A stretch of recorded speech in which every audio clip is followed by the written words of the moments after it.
Timnas Indonesia harus mengakui keunggulan dari Timnas Vietnam di lanjutan kualifikasi grup Piala AFF. Indonesia takluk dengan skor 0-3 di Stadion Pakansari Bogor pada kemarin malam. Bukan hasil yang mengejutkan buat gua pribadi, karena secara tim Vietnam lebih siap dan juga lebih layak untuk menang dalam pertandingan kemarin. Meskipun memang secara kualitas individu Timnas Indonesia tidak kalah dengan individu dari Vietnam, bahkan lebih baik. Tapi secara tim, Vietnam jauh melebihi kualitas dari Timnas Indonesia. Mereka bermain sangat kolektif, meskipun Timnas Indonesia menguasai jalannya pertandingan, ball positioning kita menang, tapi secara efektivitas kita kalah jauh. Kalau kalian lihat di babak pertama, Vietnam hanya mendapatkan 3 peluang, eh, dan 2 diantaranya berbuah menjadi gol.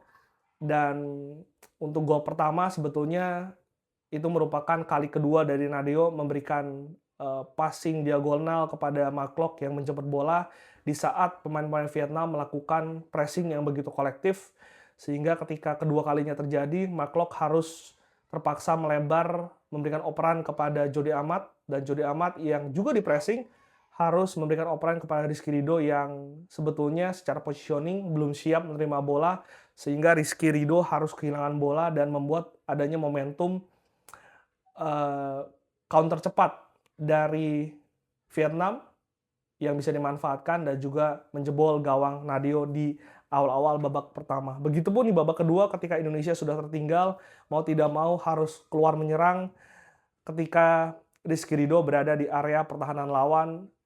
Begitupun dengan Eliano Reinders, sehingga ketika kehilangan bola, Vietnam dengan umpan terupas yang sangat cantik bisa membuat satu counter attack yang membuat akhirnya timnas Vietnam menggandakan keunggulan. Di babak kedua pun sama, ketika kita sudah tertekan harus mencari gol, Kim Jang-sik akhirnya memasukkan 2 pemain Brazilnya, dan melalui satu counter dengan highline defense yang kita begitu tinggi, membuat akhirnya mereka mencebol gawang Nadeo untuk 3 kalinya. Harus diakui memang 2 gol dari Vietnam di awal babak pertama merupakan kesalahan dari lini pertahanan dari timnas Indonesia, terutama dari positioning Nadeo Argawinata, karena meskipun gue bukan pemain bola, gue juga bukan kiper, tapi sebagai orang yang cukup sering nonton sepak bola, secara positioning ya seharusnya itu memang bola kiper yang harus ruangnya ditutup oleh kiper, dan itu tidak bisa dilakukan oleh Nadeo. Sebetulnya ketika gol melawan Kamboja juga kritikan sempat gue berikan kepada Nadeo, ketika bola-bola seperti itu harusnya bisa diantisipasi. Tapi memang ini bukan Nadeo yang gue lihat bermain sangat baik di Super League ketika dia dinobatkan sebagai kiper terbaik dari Super League menjaga gawang dari Borneo FC. Gue nggak tahu, mungkin secara pressure, secara mental akan berbeda, karena terakhir kali Nadeo bermain ketika Indonesia kalah di Irak, dan baru kemarin lagi diberikan kesempatan, dan secara performa sekali lagi Nadeo harus diakui berbeda dengan apa yang tunjukkan ketika menjaga gawang dari Borneo FC. Begitupun dengan uh, lini serang pertahanan penyerangan dari timnas Indonesia, kita bisa mendominasi permainan, tapi bolanya hanya tertahan sampai luar kotak penalti dari Vietnam. Di sepertiga akhir kita tidak bisa berbuat apa-apa, bahkan Tom Hai yang kita tahu memiliki otak serangan yang menjadi nyawa serangan dari tim Indonesia, kemarin tidak bisa mengeluarkan kemampuan terbaiknya, bahkan terlihat frustasi karena di sisi lain Vietnam juga sangat baik dalam menutup ruang passing dari timnas Indonesia, sehingga kemarin baik itu Michel Becker tidak banyak mendapatkan umpan-umpan. Ragnar juga underperform, Eleanor Reinders juga mampu dimatikan, tidak ada koneksi yang kemarin kita lihat berjalan baik di 2 pertandingan sebelumnya. Jadi menurut gua ini bukan kesalahan dari lini pertahanan saja, tapi dari lini penyerangan juga ini tidak baik. Artinya ini merupakan kekalahan tim, ini kekalahan yang kolektif.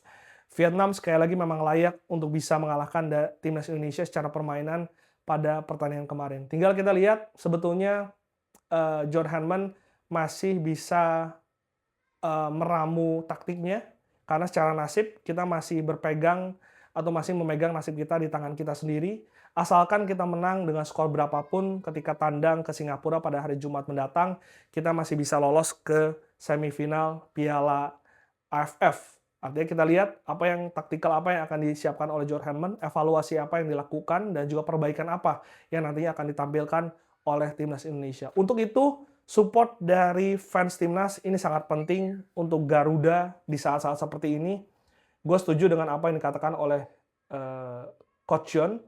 Kita menang secara bersama-sama, kita kalah juga harus bersama-sama. Dan itu yang tidak ditunjukkan oleh sebagian fans yang gue lihat, terutama di media sosial. Salah satunya yang menyalahkan Nadeo.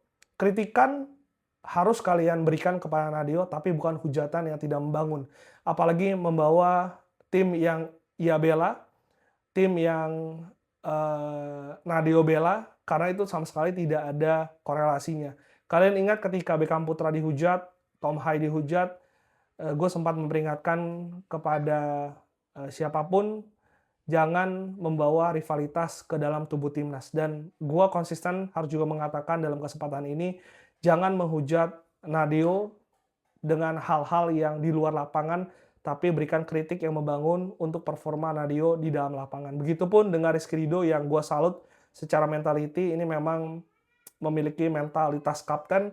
Dalam konferensi pers dia mengatakan dia menerima kritikan dan juga akan memperbaiki performanya di pertandingan melawan Singapura. Karena sekali lagi ini bukan akhir dari segalanya, ini kekalahan dari timnas dan gue bersyukur timnas bisa melalui kekalahan ini untuk bisa belajar, untuk bisa kita melihat bagaimana respon dari Herdman dan juga dari timnas Indonesia.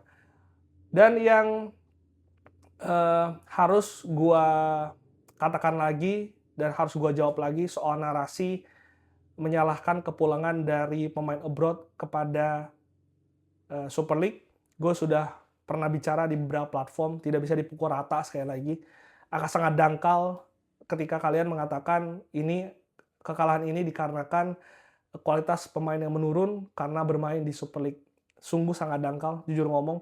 Tapi yang gue bingung adalah kemana kalian ketika kemarin seorang Tom Hai memberikan 3 assist ketika melawan Kamboja. Kemana kalian ketika kemarin Tom Hai memberikan 1 gol dan juga 1 assist.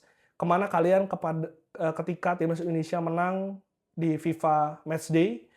Kemana kalian kemarin ketika fans timnas yang lainnya merayakan. Tidak ada narasi-narasi seperti ini. Tapi kalian memberikan narasi seperti ini ketika timnas Indonesia kalah. Jadi menurut gue jangan begitulah. Maksudnya kritik boleh, cuman menggunakan hal-hal yang argumen-argumen yang mendasar. Begitupun dengan soal narasi yang tiba-tiba kangen dengan eranya Coach Sintayong.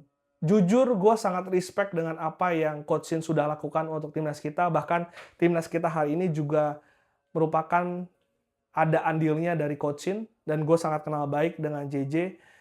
Tapi rasa-rasanya sudah waktunya dan sudah seharusnya kita move on. Coach Shin memang punya era yang kita bisa apresiasi, tapi bisa kita juga kenang, tapi akan sangat tidak fair untuk pelatih Herdman dan juga pelatih-pelatih selanjutnya jika dibanding-bandingkan terus-menerus. Sekali lagi, kemana kalian ketika kemarin Coach Herdman memberikan permainan yang sangat cantik, bisa memberikan kemenangan, tidak ada narasi seperti itu di media sosial, tapi hanya demi konten mungkin kalian mengatakan itu ketika timnas Indonesia ini kalah. Artinya, ini harus menjadi pembelajaran untuk semua pihak. Yang kita dukung adalah timnas Indonesia, yang kita dukung bukan 1-2 pemain, bukan 1-2 pelatih, tapi Garuda di dada yang kita dukung. Artinya tinggal kalian pilih, apakah kalian fans dari timnas Indonesia atau kalian fans dari salah satu sosok aja. Kalau gua, timnas Indonesia.